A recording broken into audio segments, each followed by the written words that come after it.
Good morning, everyone. Happy Wednesday. It's Elisa James, voice and presentation coach here. I'm just running a little bit late today, so I'm just setting up, making sure that I've got some good sound happening here and some good light so you can see. Now, this Wednesday is always all about answering people's questions that come to me with particular questions around voice or presentation or getting on camera. Now, this Q&A Tuesday is based on my YouTube channel, The Voice of Confidence TV, the professional type videos that I launch every single Tuesday night. So the brand new video this week is how to start a presentation and giving you 3 killer ways to do that. Now, the reason I did this is because everyone in life needs to give a presentation from time to time. And sometimes that can be a wedding speech. Sometimes it could be going to an audition or a job interview of some kind. We're not so much talking about necessarily your big TED talk, even though that is included in today's broadcast as well. But any type of presentation. If you're nervous about getting on camera for your business or what you do in life, then this is really going to help you get started. Because most of the people that come to me say, oh my God, I don't know where to start. I avoid the camera because I don't know what to say. What happens if the camera goes live and then I freeze? And this is the biggest thing that most of my clients actually deal with, is what to say when they start something. Because this is really literally what happens when we go into slight fight or flight. Even if it's a slight inclination of fight or flight, a few things happen in our body. And the very first thing that happens is our breath stops, literally stops. So if you can't breathe and you can't get enough oxygen to the brain to think clearly, the very first thing that's going to happen to you is all the words will absolutely fly out of your head and you won't be able to stand your ground and continue to talk. So the way that I get my clients through that is a few different things. These are the reasons, of course. I'm supposed to be putting my ticker tape on. This is what we're this is what we're talking about today, how to not avoid getting on camera or on stage. There is absolutely no excuse if you are one of these people that are dragging their feet not getting on camera to grow your business.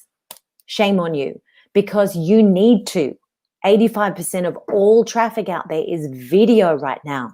You need to get to the top of your feed and you need to get your stuff on YouTube, LinkedIn, Instagram, Facebook. You need to be everywhere. If you want to grow your business, you need to be everywhere. Now, if you work for corporate and you have a job and you need to train, you also need to be on camera. You need to be great on camera, and you also need to be great in the boardroom. So knowing what to say and how to start doing that is super important. So the reasons that people really avoid public speaking is usually nerves. It's usually fear of judgment or being humiliated. So today I'm going to share with you a few ways that you can get over that. I've just lost one of my lights. I forgot to charge it overnight. These things happen. Now, when I'm live on this stream right now, I'm going streaming on multiple platforms, including my YouTube channel for my fans over on YouTube. And I do have my comments on in Facebook. So if you are connected with StreamYard, you'll see the instructions hopefully below this video that you're watching. Make sure that you comment or ask me a question because I can actually see it live. Now afterwards, because I'm not watching YouTube necessarily, I will go to YouTube and make sure that I'm commenting on any questions that you have as well. So number 1, what do I do to get over it? How do I, if I'm avoiding public speaking, what do I actually do to get over it? Oh yeah, did I do that? Show. There you go. What can I do to get over it? Now, there's a few things. One, of course, is preparation. If you've got some sort of preparation before you speak, this is really going to help you. But here's the thing. Don't think that you can get away with reading a script or holding your notes in front of your face. There are so many times that I've heard from my clients when they've got notes in front of their face, it makes them even worse Because you know what happens? What's really stressful about that? You've got the notes in front of you. If you lose your spot on the notes, you panic because you're relying so heavily on those notes. You don't know what to do with yourself. Seriously, this has happened to a lot of my students. And another, if you have any type of crutch, it's really going to hold you back. You've got to be free and easy and be able to speak to anyone at any time. So here's what I suggest around preparation. Learn your intro off by heart. And your intro, I mean how you are going to start your presentation or your video. Learn that. Learn your own personal intro. Hi, I'm Elisa James. I'm a holistic voice and presentation coach, and I help you become more confident and competent on camera. Whatever that is, it changes for me every single time slightly, but it's pretty much the same thing. I'm not hooked on rehearsing it until it's perfect, because there is no perfect. Remember, perfection is the lowest standard you can have. I teach that to all of my clients. Write it down. Perfectionism is the lowest standard you can have. You know why? Because you drag your feet, because you procrastinate, because it stops you from moving forward.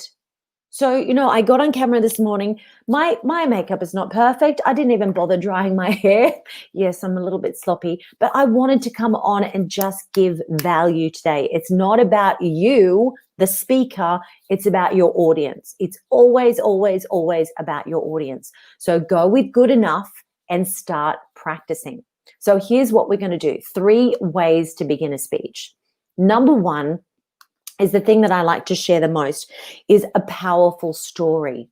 So let me tell you about a little story that made me think about the way that I was starting to present. When I first started presenting workshops and seminars and webinars, I was doing them from an actor's perspective in a very rehearsed and prepared way. So if you're an actor or a singer, and I'm very pedantic about singing, like when I was singing professionally, oh my God, I would rehearse my song dozens and dozens and dozens of times until I couldn't get it wrong. This is the difference between an amateur and a professional. An amateur, and this is really super interesting if you've never heard this, an amateur will practice until they get it right. Anything. I'm talking about a speech or a song or a scene, whatever it is. But a professional will practice until they can't possibly get it wrong. Very different approach. Can you see how powerful that is? A professional will really practice and practice and practice. Now, where I was going wrong was I was relying on my script because I really wanted to get it right. And so I was taking the absolute wrong approach. I was really leaning heavily on my slides, on my content. So this is what happened to change everything. I was starting to do my first webinars, and I was really nervous about my first webinars. And so I wrote out, I think, a 25-page silly script. Oh my God, to keep me on track. Now, how the hell was I going to serve my clients on camera and try to read a script at the same time? People can see and hear that you're reading. I don't like that. It sounds plastic. It sounds wooden. Nobody wants to be read at. We're not an audio book here. We're not a narrator. We're a real person connecting with real people. So here am I trying to do it right and trying to get everything perfect in the days that I was a perfectionist. And so I hired a studio to get super fast internet. I get up really early, do my hair and my makeup and get all ready, had my script ready to go, my lights, my sound, my everything. Packed it all in the car, drove half an hour away from my house because I had terrible internet at home. So I hired this space to do this exact thing. She opened up the space 5 minutes earlier than open time just to let me in so I could start my webinar on time. Got all set up, ready to go. Everything's working. Then I realized I had no friggin' script. I left the script at home by the door. I did not pack the script. Can you imagine? I had the biggest meltdown because I was a perfectionist. I wanted to make it perfect. I wanted to make it right. So I went, had a bit of a meltdown, nearly had a cry, but I had less than 5 minutes to go live and I wasn't going to let anybody down. So I had to wing a 90-minute presentation. And I really didn't know it. Yes, I had my slides, but my slides were just pictures and things that would tweak or, pique my attention or pique my imagination. So I had to make up the entire friggin' webinar on the spot, right? But what I learned from that day is I had to trust the process and be me. I literally had to trust the process and just be authentic and be me. Now, of course, I didn't talk about the script because the script is not the thing. I needed to be there to serve my clients and to give them value. And you know what? At the end of that webinar, that 90-minute training that I did, I had a whole bunch of people jumping into my course. And it wasn't because I was prepared. It wasn't because it was perfect. It wasn't because it was polished. It was because I taught from the heart and I spoke with authenticity. Authenticity is absolute key, guys. I cannot stress this enough. I work with a lot of people from other training programs that spend tens of thousands of dollars on training programs learning how to be a great speaker. Fantastic programs, great content. But if you rely on a script so heavily, you will sound plastic and you will sound wooden. I've worked even with a lot of Toastmasters champions around the world, and they do the same thing. If they don't have actor skills in place, if that's not a natural thing for them, they're going to sound plastic and rehearsed. You don't want to sound rehearsed. So the first thing that I tell, sorry, I'm going on about this, but I'm very passionate, as you can tell. Whatever the story is going to be, just like I told you that story, it's got to be from the heart.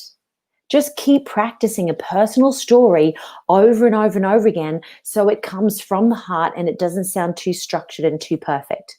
Now, a great way to start is a personal story, like I just told you about my webinar disaster, or a client story, something that in a way that you've helped another client. So a great way to talk about a client story is the type of person, give them one person and a name, and you can change the name for the protection of that person. That's fine. So pick one of your clients that you worked with, tell them why they came to you and what transformation that you provided that person, how they grew, how they changed, how they learned, how their lives were transformed because of what you taught them. That is a powerful client story. So you can tell a story of your own transformation or a client transformation. So just launch into a story, but make sure it's got a point and you're going somewhere with that story. So it's very powerful. Now, before I go on to number 2, let me have a look at the comments. Good morning, Melissa. Great info. Thank you, Sharon. I'm off to check out StreamYard. Yes, absolutely. StreamYard is great. I haven't fully got it down yet. I'm still working with it, trying to, learn how to use it properly and fixing my lights, which are not great in here. But this is a really great platform. And if you pay for the professional one, you can launch over to 3 or 4 different platforms all at once. So I'm streaming to my Facebook pages and also to YouTube right now. Good morning, Melissa. Lovely to see you here. So number 2, let's go back to number 2, statistics. Now, statistics are a really great way to add a little bit of fodder into your speech. It doesn't matter what type of speech it is, even if it was a wedding speech, some sort of toast. You can always add a statistic or make up a statistic. I like to start things sometimes in my videos with, did you know that 76.2% of all statistics are made up on the spot? It's true. I just made that up. But statistics make it sound good, right? I remember one of my videos, I don't remember the exact statistics, I'm terrible at all that number stuff, but listen to this. About 85% of the population in America are deathly afraid of public speaking. Now, there is truth to that statistic. I'm just not sure of the number. I could look it up, of course, but that is so true. So that's a big part of what I do as a public speaking coach, is helping people get over their fear of public speaking. So when I quote a statistic from my point of view as a voice coach, a holistic presentation coach, is teaching people how prevalent this is, how common it is to be afraid of the camera, to be afraid of standing in front of people. So that's a big number. It was a big number, something like that. 85% of all people are afraid of public speaking. But here's the next number that is even more interesting. only 8% of people do something about it. The rest of the world avoid it like the plague. Now, if you're afraid of spiders, I completely understand why you would want to avoid spiders. You don't necessarily have to get over it. I don't think so. If you would like to comment on that, please leave a comment below because I would love to know, because I'm deathly afraid of spiders. But I'm not afraid of public speaking. Most people are afraid of death, public speaking, and spiders. I looked up those statistics and that's absolutely true. But you know what the biggest one is? It's not death or spiders, it's public speaking. So if you can prepare just a little bit from my help today, that will make me super, super, super happy. So you can start with a personal story or you can start with a statistic. Now let's move on to the next one. A wow statement. Now a wow statement is like, it's a typical word for a wow statement is a hook. How are you going to hook people in, get them interested the second that you open your mouth? Now, Jamie Oliver and lots of people do this in a really great way. I started, for instance, my new YouTube video with a balloon. Now, this week on YouTube, if you go to the Voice of Confidence TV, you'll see my brand new video, which this live stream is based upon. It's a much more succinct sort of rehearsed training. So it's very quick and lots of really great tips, 3 great tips in 7 minutes. So all of my videos are very well organized on YouTube and in super short time for bite-sized training. So jump over to the Voice of Confidence TV. That's all you have to type in on YouTube and my channel will come up. And this week's one was how to start a presentation, 3 killer tips, the 10-second rule. Now, the thing is, we have about 7 to 17 seconds to make a good impression. And that is absolute truth. That's been around, that statistic has been around for a very long time. So how you begin a video is very important. You don't want to start the video going, are we live? Oh, hi, I think we're live. It's sort of cute, and I've seen people do that a lot, but it's much more beneficial for your audience if you jump straight in with something. So I remember Jamie Oliver doing his first TED Talk. He came on, he looked very nervous actually. He was jumping all over the stage like a little ant. But his speech was good. He said within the next, I think it was 13 minutes while we're having this chat, 61 Americans will die of something that they ate. I can't remember. You have to go to my channel to have a look at my video because I shot it last week. But he gave a statistic around how many people were literally going to die in the next 13 minutes while he was speaking to you. That was a very provocative way of opening a speech. He didn't walk on and say, "Hi, I'm Jamie Oliver." That's boring. He actually started his speech in front of thousands of people with that statement. That's a very powerful statement. So when you've got a statement that's a hook, a really great way is an inferred yes question. Let me write that down for you because this is super, super important. And I teach this in my video and it's called the bounce. Let me show you what a bounce is. And so many people get this wrong. They really don't get the bounce. When you're asking a question to somebody, anybody, if you really want an answer from that person, you will wait after the question and you ask the question with an upward inflection.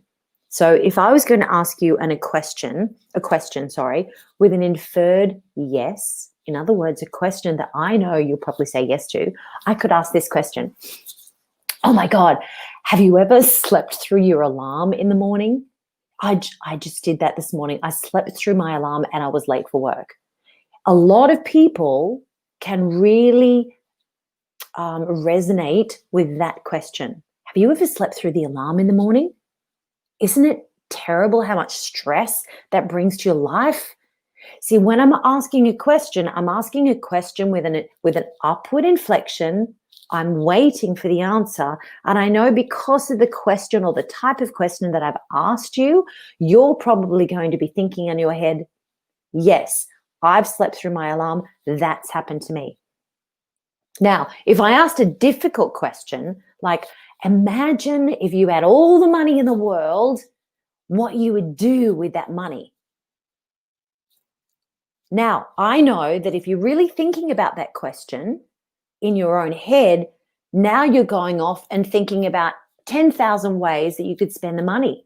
That's not what we want as speakers. We want to have the listener in their head with a yes, agreeing and taking everything you're saying in. So if I ask you questions that are going to really resonate with you with a yes, that'll get your audience on side and build that rapport really quickly. A bounce question is a brilliant way to do that. That's why you see so many speakers out there starting with a question on camera. And I do it all the time too. So I might jump on the camera and say, have you ever been ready to start that speech and you walked out on that stage, you've rehearsed heaps of times, but then you get there and you go, you have no idea what the first opening line statement is supposed to be? Everything just flies out of your head. People really suffer from public speaking, of course. So something like that in my business, people are going to go, hell yeah, that happens to me. Or have you ever been in the middle of a speech? This is another great bounce question for my audience. Have you ever been in the middle of a speech and then you feel that tickle coming on and then suddenly you burst into a coughing fit, full-blown coughing fit, and you have to take a sip of water to try to calm your throat down? I know that a portion of my audience suffers from that. So I've written out a whole bunch of questions for me that I know is absolutely pertinent to my audience. In other words, bounce questions that my audience is going to say, oh my God, yes, that's me. I've suffered from that. That's a bounce question. Here's a really good trick for you though. Don't ask a bounce question with a downward inflection, because that becomes a statement and it's not a question that you really want an answer for. It's a rhetorical question. Hi, isn't it hot today? See, I'm not requiring a response from you. I'm actually just making a statement and throwing away. It's sort of like a question, but it's not really. It's not a powerful question to make the audience think and want to respond with a yes. Hell yeah. So I hope you found that helpful today. Let me go to my ha ha ha. Okay. So thank you. Thank you. Melissa is having a joke on my behalf, probably because of my silly story around the webinar, I would imagine. Now, if you are watching this on the replay, please put #replay in the comments. I would love to help you with your public speaking goals. Let me know what you're struggling with. What is it today that's stopping you from getting on camera and really serving your clients to that high level? If you need some help, I'm a public speaking and presentation coach, and I have lots of different classes that I can point you in the right direction. The very best thing you can do is sign up for a vocal impact session. It's a free session. It's available on my website, elisajames.com. I'll put the link directly under this video so you know where to find me. I'll just create a banner now to stick it on here too. Make it super clear and easy for you. It's elisajames.com. Where'd it go? There it is. Okay, there you go. So anyone who wants to book in for a free vocal impact session, it's 30 minutes of my time, personally with me, on Zoom with nobody else, so I can hear your voice. I can analyze what's going on in your presentation or your voice, the way that you speak on camera or on stage, and then I can point you in the right direction. Because sometimes you might need an online course without me, or you might want to join one of my group classes. Or if you're really serious about moving your business forward, then one-on-one coaching is the absolute best methodology for you. Now, it's nearly Christmas. It's time to think about next year. What is it that you're going to do with your year? Are you going to just quit now, roll over and play dead over Christmas time and then hope that next year might be good? It's not the way to plan, guys. Plan now. Start now. Take action now. That's the best thing you can do. So if you found this helpful, please drop it in the comments. I'd love to hear from you. Oh, thank you, sweetheart. I appreciate that. And we are going to do some singing together. It's too early for me because I'm not warmed up. But Melissa and I are going to do some Christmas carols as soon as I get to Queensland in 1 week's time. Can't wait. Have a wonderful day. Happy hump day. I will see you guys on Friday for the experts interview with the wonderful Susan Dean, who is a publishing expert. Don't miss it. I will let you know how to join on Friday. See you then. Bye.